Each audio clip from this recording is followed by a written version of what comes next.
Sir దాదాపు 5 సంవత్సరాలు sir Jaganmohan Reddy గారు ఇంకా ఒకటే చెప్తున్నారు. నేను బటన్లు నొక్కాను పేదవాళ్ళకి డబ్బులేసాను. నేరుగా అకౌంట్‌లో పడ్డాయి. ఇంతకుముందు ఎవరు ఎయలేదు. నేను డబ్బులేసాను కాబట్టి మీరు నాకు ఓట్లేయండి అంటున్నాడు. అంటే ఇదంతా వ్యాపారం అంటారా? లేకపోతే రాజకీయంగా నేను పేదవాళ్ళకి సాయం చేస్తాను. అసలు ఏ ఖర్చులు పెంచను. ఏ రేట్లు పెరగవు. మరి ఆ మాటలన్నీ ఏమైపోయింది? ఏం చెప్తారు? నేను డబ్బులు వేసానన్న మాట చాలా తప్పు. హ్మ్.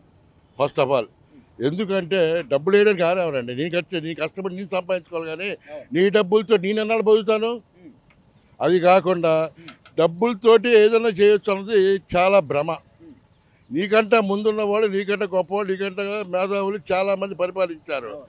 కానీ ఈ రకంగా ప్రజలని డబ్బులతో మభ్యపెట్టి పనికిరాని వాళ్ళని చేసి ఎందుకు ఉపయోగం ఒక పెద్ద పని వాళ్ళని కూడా పనికి మాని సోమరిపోతులు చేసిన ముఖ్యమంత్రి ఎవరా అంటే ప్రపంచంలో ఒక జగన్మోహన్ రెడ్డి గారు కనిపిస్తున్నారు. పోనీ ఏ వ్యవస్థ బాగుపడింది సార్? ఈరోజు నిర్మాణ రంగం కానివ్వండి, లేకపోతే భవన నిర్మాణ కార్మికులు కానివ్వండి, లేకపోతే నిరుద్యోగులు కానివ్వండి, చివరికి మందుబాబులు మద్యపానం నిషేధం చేశాకే మిమ్మల్ని ఓట్లాడడానికి వస్తారన్న వాళ్ళైనా బాగుపడ్డారంటారు. పోనీ ఏ రంగం బాగుంది? ఇక బాగుపడాలి అన్న మాటకు వస్తే ప్రతి మనిషికి పని ముఖ్యం.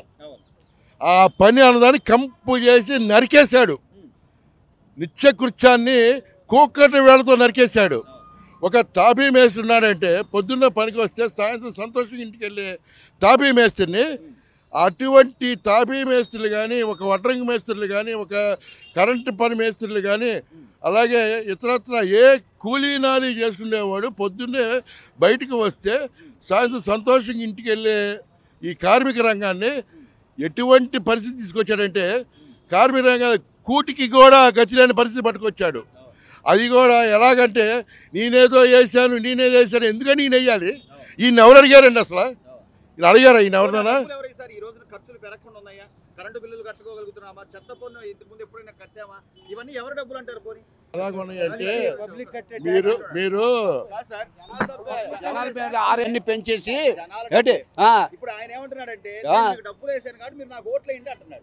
డబ్బులు ఎవడేయమన్నాడు? మేము వేయమన్నామా? నవరత్నాలు నేను చెప్పాను. నువ్వు మాట తప్పం మడం తెప్పం ఇవన్నీ మాటలు వాగ్దానాలు నువ్వు చేసి నీ ఇష్టమైనట్టు బెల్లం చెనపప్పు పంచేనట్టు పంచేస్తున్నావు జనాల డబ్బు అంతానా. దానికి ఏమైనా ఈ ప్రతి దానికి వడ్డీలు, కరెంటు బిల్లు, వాటర్ బిల్లు, రేట్లు పెరిగి అన్నీ పెరిగి మద్యం నిషేధం చేస్తా అన్నాడు. చేసాడా? వస్తానన్నాడు. చేసాడా? చేయలేదుగా. మరి ఇంకేంటి? కందిపప్పు, పెసరపప్పు, ఉల్లిపాయ ఇవన్నీ ఎన్ని ఉల్లిగడ్డ అండవే రావట్లేదు ఆయనకి. ఆలుగడ్డ. మరి అలాంటి ముఖ్యమంత్రి సార్ అప్పుడు సరే కొన్నిసార్లు పొరపాటు పడచ్చు, అది పక్కన పెడితే నేను అమరావతిని అభివృద్ధి చేస్తా, నేను ఇక్కడ ఇల్లు కట్టుకున్నా, నన్ను నమ్మండి అన్న ఏం చేశాడండి? ఏం చేశాడు? మూడు రాజధానులు చేసి మొక్కలు చేశాడు. ఆ రోజు అమరావతి ప్రజలు అమరావతిని భూములు ఇమ్మని చెప్పింది జగనే. అందుకే ఈ చుట్టూ ఆలోచిస్తారుగా. నన్ను ఒకసారి చూడండి అని చెప్పాడు. అందుకని ఈ చుట్టూ చూశారుగా. వాళ్ళు చెప్పుతాడు వాళ్ళే కొట్టుకున్నారుగా ప్రజలు. ప్రజల్లో ఇంత అవగాహన ఉన్నప్పుడు ఇంకా నేను సీఎంగా నేను అక్కడ ప్రమాణ స్వీకారం చేస్తాను అని అంత కాన్ఫిడెంట్ ఎలా చెప్పగలుగుతున్నారు?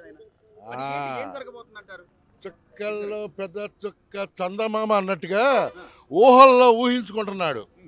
ఆ ఊహాగానం అన్నది కరెక్ట్గా ఇవాళకి 20-25 రోజుల్లో తేలుతుంది.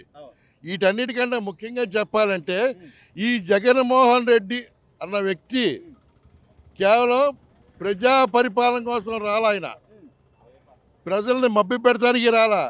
ప్రజల్ని పనికిరాని వాళ్ళని చేస్తానికి వచ్చాడే తప్ప ప్రజా అవగాహన లేదు ఆయనకి. ముందు ప్రజలతోటి మమేకం లేదు, ప్రజా విషయాల గురించి అవగాహన లేదు. వీటన్నిటికంటే ముఖ్యంగా ఒక మహిళ, ఒక కూలీ భార్య అవ్వచ్చు, ఉద్యోగస్తుల భార్య అవ్వచ్చు, వృత్తిపరుడి భార్య అవ్వచ్చు, సంతోషంగా ఉండాలంటే అన్నీ అందుబాటులో ఉండాలి. తన భర్తకి, తన బిడ్డలకి కడుపు నిండా నేను అన్నం పెట్టగలుగుతున్నాను, అన్నీ చేయగలుగుతున్నానంటే అటువంటి ఒక మహిళకి ఏది అందుబాటులో లేదు. ఈ అందుబాటులో లేనప్పుడు ఆ మహిళ పడే బాధ అది వర్ణనాతీతం. అటు బిడ్డలకి కడుపు నిండా అన్నం పెట్టుకోలేక భర్తకి భర్తతో సమ్యాక ఉండలేక మాకు చిన్నప్పుడు ఒక శాస్త్రం ఉండేది మన పెద్దలు, చారణ మురికి బారణ మసాలా అని, పావలా కోడి ముప్పాల మసాలా. ఆ పరిస్థితిలో తయారైంది మన రాష్ట్రం. దీనికంటే ముఖ్యంగా మూడు ముక్కలాట ఒకటి ఉంది. మూడు ముక్కలాట అంతకంటే హీనమైన పరిస్థితి తీసుకొచ్చాడు రాష్ట్రాన్ని. మూడు ముక్కలాట కంటే హీనంగా పట్టుకొచ్చాడు. తెలుసుకోగలిగారంటారా? ప్రజలు మార్పు ఉందని కోరుకుంటున్నారు. ప్రజల్ని ఎప్పుడు తక్కువ ఇవ్వకండి, ప్రజల్ని ఎప్పుడు తక్కువ ఇవ్వకండి. ఇవాళ ఏదో చెప్పినట్టుగా ఊహించబాకండి. అంటే ఇప్పటికీ తెలంగాణ ఇప్పుడు మాజీ సీఎం గారు కేసీఆర్ గారిని ఆయన అభిప్రాయం అడిగితే నాకున్న సమాచారం ప్రకారం జగనే వస్తాడు ఆంధ్రప్రదేశ్లో అని చెప్తున్నాడు ఆయన. మీకు చెప్పాలంటే ఫస్ట్ ఈ రాష్ట్రాన్ని పట్టిన మొట్టమొదటి దరిద్రం ఏదిరా అంటే చంద్రశేఖర్. ఈ రాష్ట్రానికి ఉమ్మడి రాష్ట్రంగా ఉన్నప్పుడు ఆంధ్రప్రదేశ్ అన్నదాన్ని మొక్కలు చేసిందే కాకుండా ఈ రెండు రాష్ట్రాలకి పట్టిన మొట్టమొదటి దరిద్రం ఎవరు అంటే కేసీఆర్. ఏమండి కేసీఆర్ తెలంగాణ రాష్ట్రంలో ఏ నాయకుడు లేడా? ఎవరు లేరా? వాళ్ళ కూతురు నాయకురాలా, అల్లుడు నాయకురాలా, కొడుకు నాయకురాలా, వాళ్ళ మనవల నాయకురాలా? ఇక లేరా? కార్యకర్తలు లేరా? రాష్ట్రానికి దళితులు గిలితులు కాదండి, ఎవరన్నా మంచి వ్యక్తి.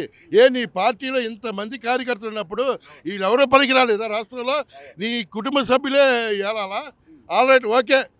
ఏళ్ళు నువ్వు చేసింది ఏంటి? అటు తెలంగాణకు కానీ ఇటు ఆంధ్రప్రదేశ్ నువ్వు చేసింది ఏంటి? అసలు మొక్కలు చేసింది కాకుండా పచ్చటి పైర్లని నాశనం చేసి అదని ఇదని ఈ రెండు రాష్ట్రాలకి మొట్టమొదటి దరిద్రం చంద్రశేఖర్, రెండో దరిద్రం జగన్మోహన్ రెడ్డి. మార్పు మార్పు మార్పు, మీరు మమ్మాటికి మార్పు. ఈ మార్పుకి మూలకారం ఒకటే చెప్తున్నాను సార్, ఏమీ అవసరంలా. నా కొడుక్కి, నా కడుపుని పుట్టిన బిడ్డకి నేను చదివించుకోవడం నాకు చేత కదా. ఈయనెవరండి ఇస్తాను అసలు? నేను కష్టపడో బాధపడో నా బిడ్డని చదివించుకుంటా, లేదు కూలి పని పంపించుకుంటా, లేదు ఇంకోటి చేసుకుంటా. ఈయనెవడండి అసలు? ఎవడైనా అసలు నా బిడ్డని, నా కడుపుని పుట్టిన బిడ్డని చదివిస్తున్నా ఈయనెవరు అసలు? అంటే నేను ఎదవనా? చేతకాని వాడినా?